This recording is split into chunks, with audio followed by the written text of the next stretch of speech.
The Best Docs Network helps you find some of the best doctors utilizing the latest procedures and practices in healthcare. Actual patients and the doctors themselves walk you through their stories that together help you make the best decision in your search for the right doctor.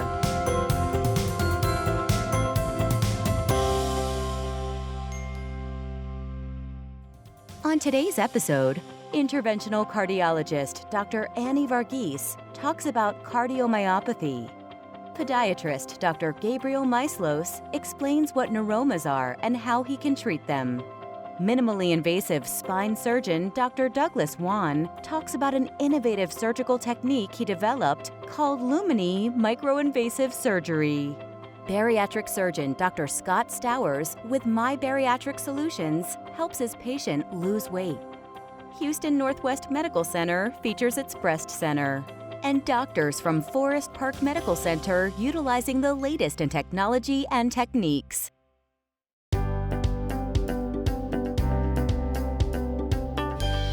So John is a wonderful man. He is a father, he works every day, but unfortunately he developed coronary disease at an early age, weakening of the heart because of that. So when he presented to me, the heart function was very poor.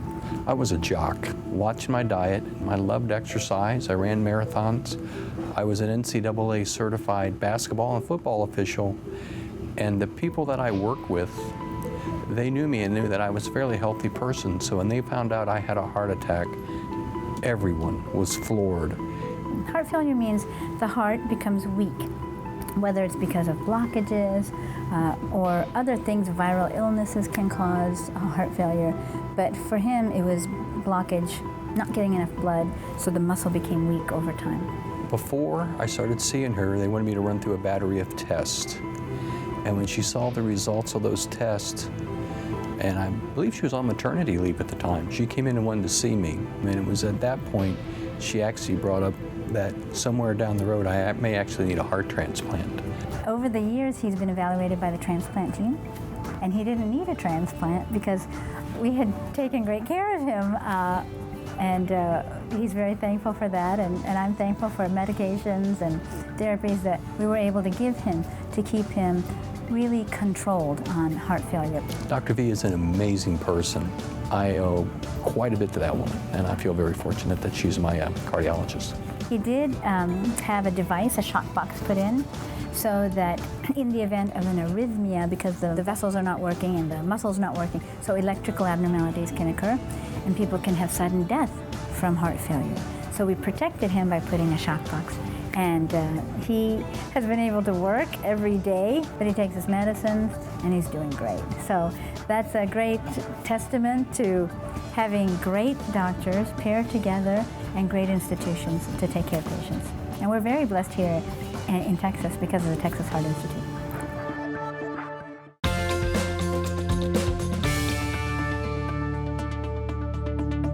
The number one place that germs live on your body is under your fingernails. So try to start digging your nails into a bar of soap when washing in order to reach those germs.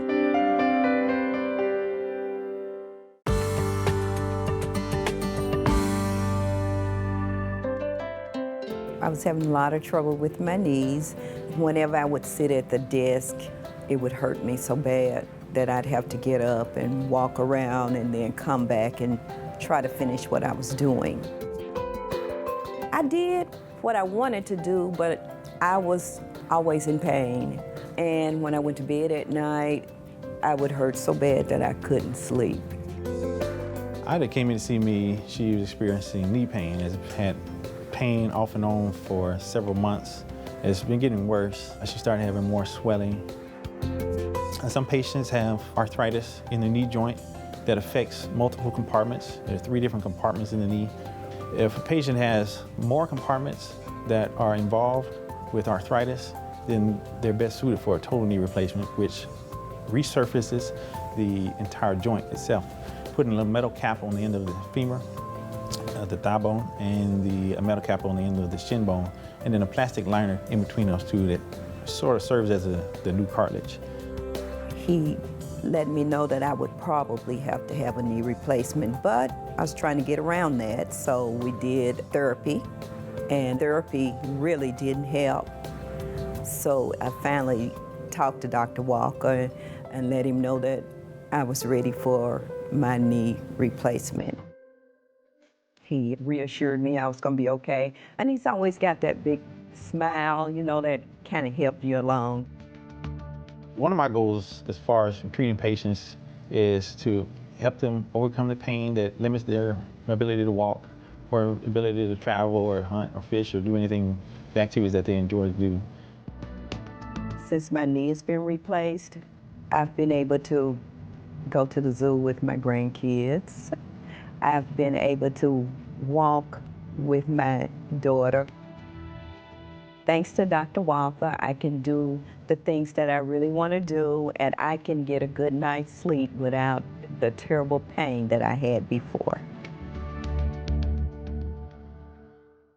To learn more about Forest Park Medical Center and their doctors, go to bestdocsnetwork.com. Find your doctor on bestdocsnetwork.com.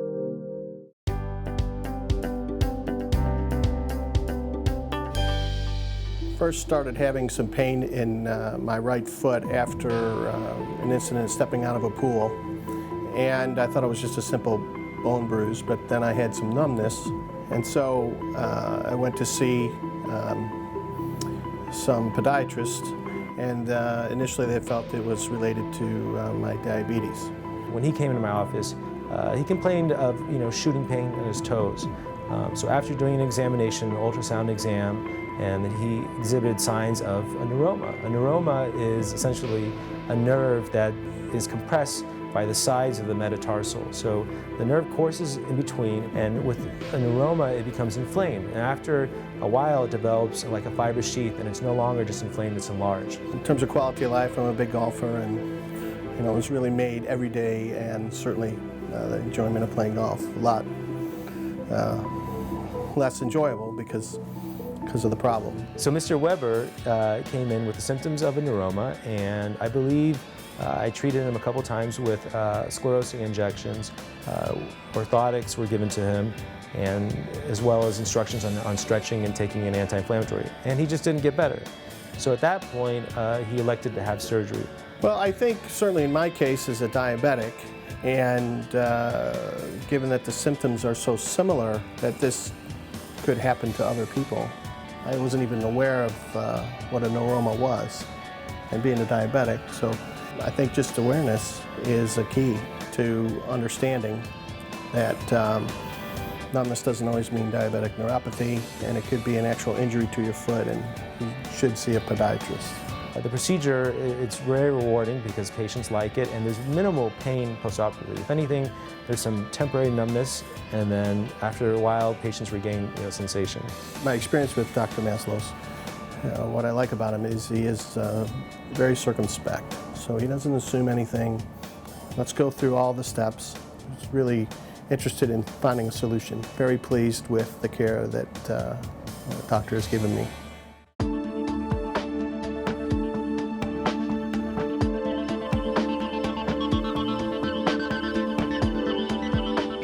John has a question for Dr. Guy Lewis. Can you do a full smile makeover in a day? We can do a full smile makeover in a day if you want to do bonding. Bonding is a tooth-colored filling material that we can use to change the color and the shape of your teeth, and they can be done just like veneers, but it's made out of composite, which is a different material. It looks good and it can be very, very nice, but it's not as long-lasting as doing it with porcelain. So if you want to do it with porcelain to get a more long-lasting, a better result, I think in most cases, then you need to do 2 visits. And then you come in the first visit, we get the teeth ready, take impressions, then we have to send it to a lab, and they prepare the porcelain and send it back, and then we put that on at the second visit. Ask our doctors on bestdocsnetwork.com.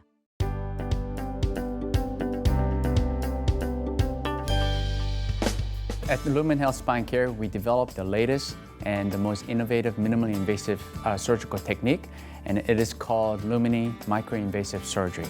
This is utilizing the most modern technology so that we can preserve all the normal tissues in your spine without creating any kind of damage to your back and without stripping the muscles. We make extremely small incision and go between the muscle fibers with an endoscope to perform the same procedure as if we perform a traditional open back surgery.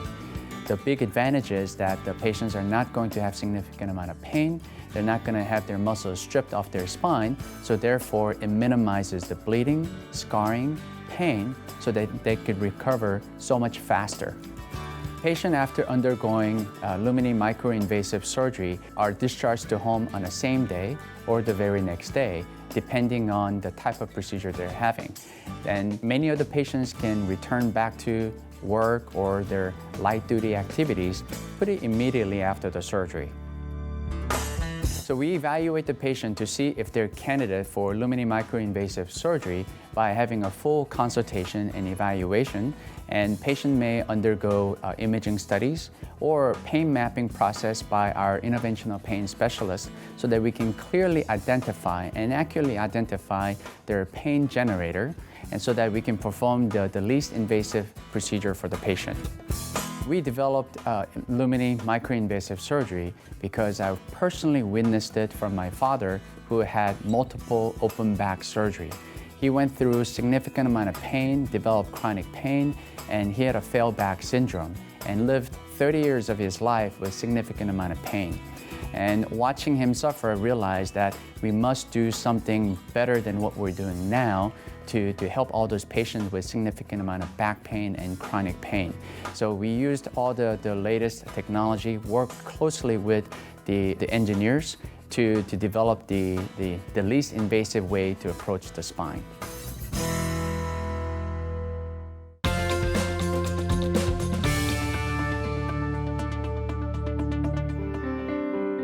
After a workout, don't eat carbohydrates for at least an hour. Your body will be forced to break down body fat rather than use the food that you have ingested.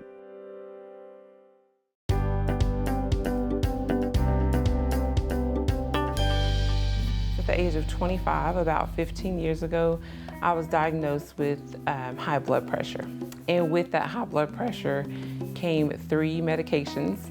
I had a family history of heart disease and had seen a cardiologist since I was 10. Had just a lot of weight gain with having 2 children. My grandmother had both legs amputated with diabetes. Then my father has diabetes, and just the family history. Yeah, Lisa is an example of one of our patients that came to see me for the typical problems of inability to lose a significant amount of weight that would affect her health. Several different doctors for 15, 20 years had been saying that, if you could lose 70 pounds and keep it off, you would get rid of the high blood pressure. There is a huge possibility that you will not be diabetic, that even your heart condition would be just almost completely resolved, and you could even get off of all of the medications. So I chose the gastric sleeve procedure, which for me was just the best choice. For a sleeve patient, they typically need to be at least 70 pounds overweight. Sleeve is a relatively new procedure that we do where we take out about 80% of the stomach. The whole concept of the surgery is just restrictive in nature, where they essentially are on a low-calorie diet for the rest of their life, but they're not hungry all the time. I came in, I met with the actual surgeon. I actually sat down with Dr. Stowers, and he was amazing. Somebody who just totally makes you feel comfortable. He answered every question. He was very honest with me and reassuring. It was just beyond belief that he was able to make me feel so comfortable. At 1 week post-op, I was literally off of all of my medications. It had already made that big of a difference. Within a year, she lost about 80 pounds. I've reached my goal weight. It's been great going from a size 18-20 and an extra large shirt to a size 8-10 and a medium shirt. I never thought I'd see that again, so it's been really exciting.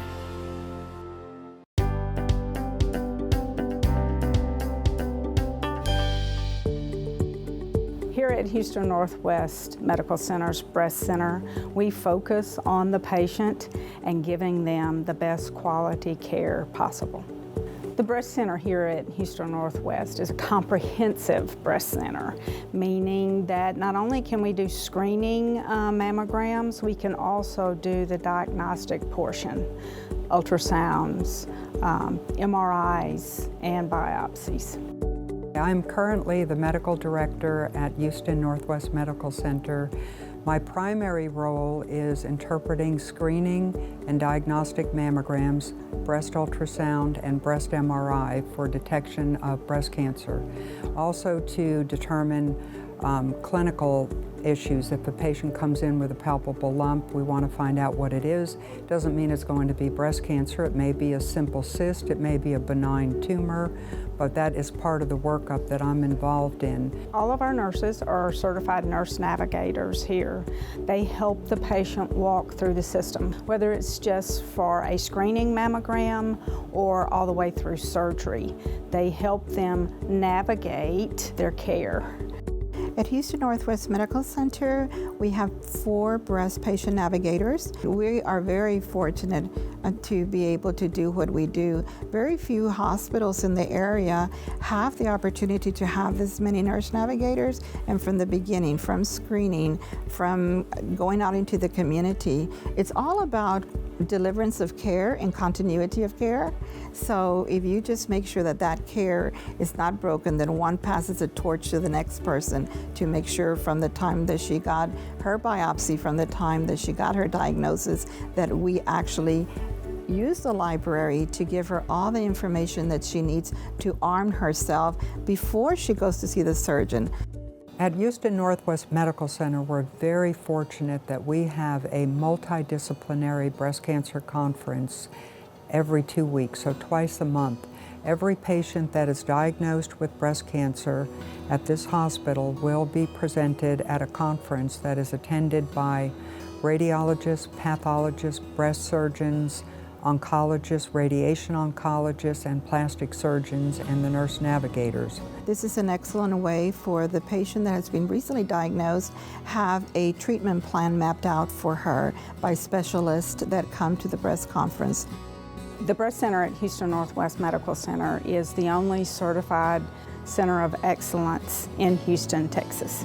We have a monthly support group called Care, Share, and Be Aware, where newly diagnosed patients can come and share their feelings. They can also bond with other breast cancer survivors to interact with them and learn from them. We always say no one chose this journey, but if you're walking the journey, you're not going to walk it alone, because we're going to walk it with you. Coming up on the second half of today's show, vein specialist Dr. Peter Morgan talks about the benefits of using the Claravane procedure to treat venous insufficiency. Family medicine doctor Richard Honecker addresses common health concerns in our Medical Minute. Cosmetic dentist Dr. Guy Lewis talks about some unique procedures in dentistry he has developed, as well as more doctors from Forest Park Medical Center utilizing the latest in technology and techniques.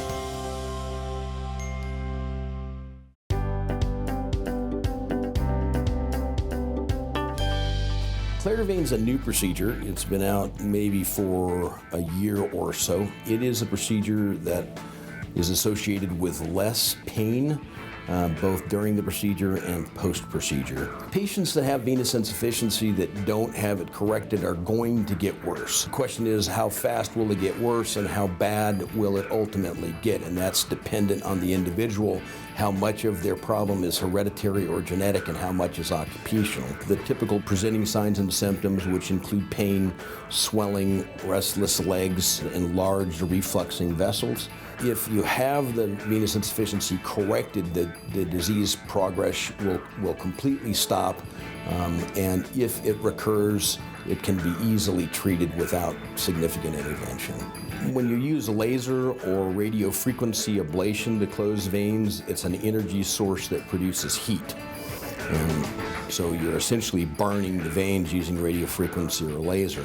And in order to control that pain, you have to put a tumescent solution, which is a numbing medicine mixed with normal saline, around the vein all the way up the leg. And so that requires several needle sticks, which is uncomfortable, and then that makes the leg kind of full, maybe a little tight, and there's some leakage of the fluid. And with the Claravane, that tumescence not needed, because Claravane basically has a mechanical agitator, like a skip rope, that spins inside the vein and traumatizes the lining of the vein, and then we inject a sclerosant solution that augments the effect of the skip rope. When you use an energy source, there's always a risk that you could damage a structure that's adjacent to or near to the vein, such as a nerve or maybe even muscle, that sort of thing. And so with Claravane, since there's no laser, there's no radio frequency, you're not using a heat source, and so it's, I think, significantly safer. All of the procedures are very safe statistically. The number of complications is very minimal, but I think there is some benefit with the Claravane with respect to complications. Request an appointment on bestdocsnetwork.com.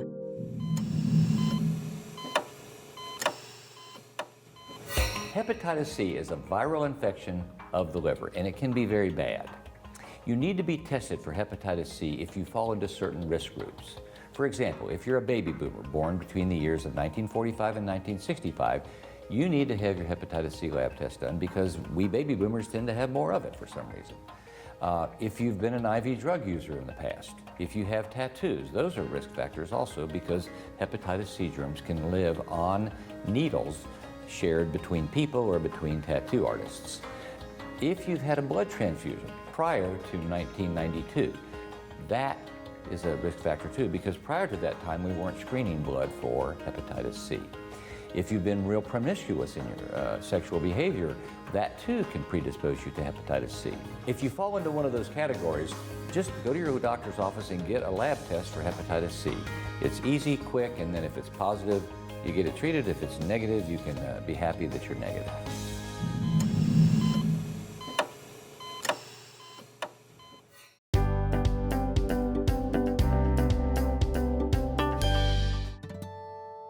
I was just having chronic pain. I was really having trouble just living a normal life. I have 4 kids. It was just really kind of hard to get through the day. A neuroma is a painful tangle of nerves that often results from degenerative changes or trauma. What we usually see is a neuroma from surgery. So someone would have maybe a C-section or an appendectomy, and where the scar formed, they get entrapment of little sensory nerves, pain nerves in their tissue, and they become rapid scar tissue. And at the same time, the nerve is trying to heal, and it sprouts and forms a little tangle. The pain from neuroma is both spontaneous, meaning it just occurs whenever you're walking around and you get this pain, or most commonly by direct pressure over the site. So this thing is exquisitely tender. You can see that people can put a finger on it and reproduce pain. It's very sharp and lancinating. I had had hernia surgery about a year before. When they sewed up the incision, they sewed the nerve in with some scar tissue, and it just caused a lot of pain. It was just chronic pain and nothing, drugs didn't help. And I saw Dr. Rodrigue, and he just said, I really think we can help you. And he just went above and beyond to figure out what I needed. Neuromas are hard to diagnose. They're not visible by X-ray, CT, or MRI. You don't see them.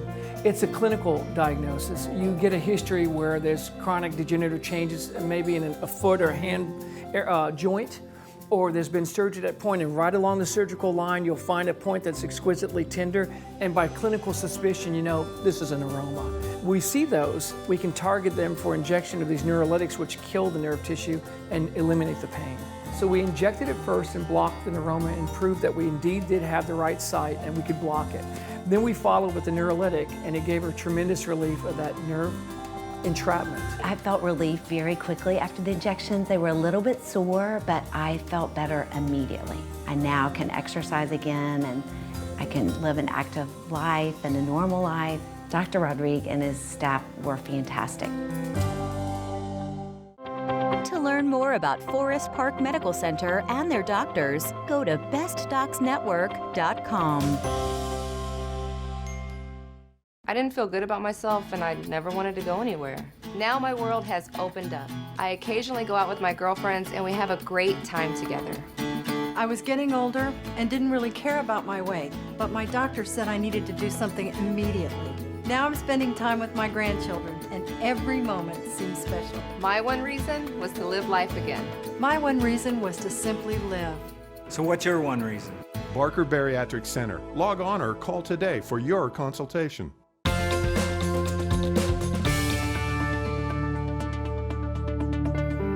Taking a multivitamin is a quick and easy way to make sure you're consuming the essential vitamins and minerals you may not be getting from food. Make sure your supplement delivers 400 IU of vitamin D, which is the dose that is said to reduce risk of early death by 7%.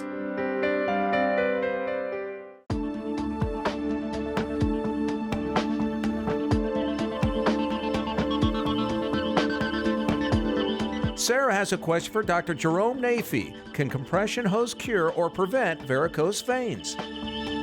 Compression hose cannot cure or prevent varicose veins or spider veins from forming. They can only improve the symptoms while the hose are in place. The veins need to be treated directly, and the hose cannot cure them. The hose can help temporarily improve the underlying symptoms of heavy, achy, tired legs. Ask our doctors on bestdocsnetwork.com.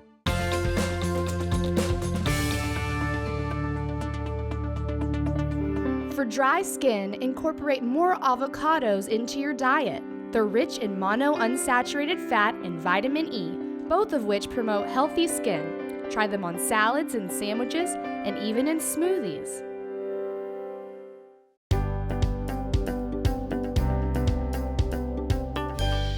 I've been a patient of Dr. Lewis's for several years. My teeth were aging and also the color was not as good as we'd like it to be. Over time, as our teeth wear down, our nose and our chin get closer together because our teeth are what hold our nose and our chin apart. And as our teeth grind down, then this dimension of our face starts to collapse. Carol started noticing over time how her teeth looked more and more ground down. So she had worn through the enamel. She had dark spots in her lower teeth. Her upper teeth were real flat and short. He discussed with me to have the crowns or veneers to give me a little bit of a lift, a smile lift. We call it a smile lift. It's kind of a play on a facelift because it actually makes your face look younger and longer. And so by going in and opening up their bite and making their teeth a little longer, then it just makes them look so much better. I thought about it for quite a while because I wasn't really sure if I really wanted to do that. With my husband's prompting, because he had had the procedure and it was wonderful and had a great experience, I decided that I would do it also. We did all of her teeth. We opened up her bite, which gave me room to make her teeth longer. Now she looks 15 years younger, whiter teeth, which is more youthful. It really made a huge difference on her, and she is so happy. She's such a sweet lady anyway, but now she just kind of radiates this. I'm very pleased with the way it turned out. Friends and family, they don't say, what did you have done to your teeth? They have a tendency more to say, your teeth look really nice. They can't quite figure out why they look better, which is really what I was hoping for. I just take care of my teeth like I always did, and I'm very, very happy. Didn't find the doctor you're looking for on today's episode? Head to our website, bestdocsnetwork.com. There you can search our video library by topic, specialty, and doctor. The Best Docs Network, helping you find the right doctor and bringing medical education to you.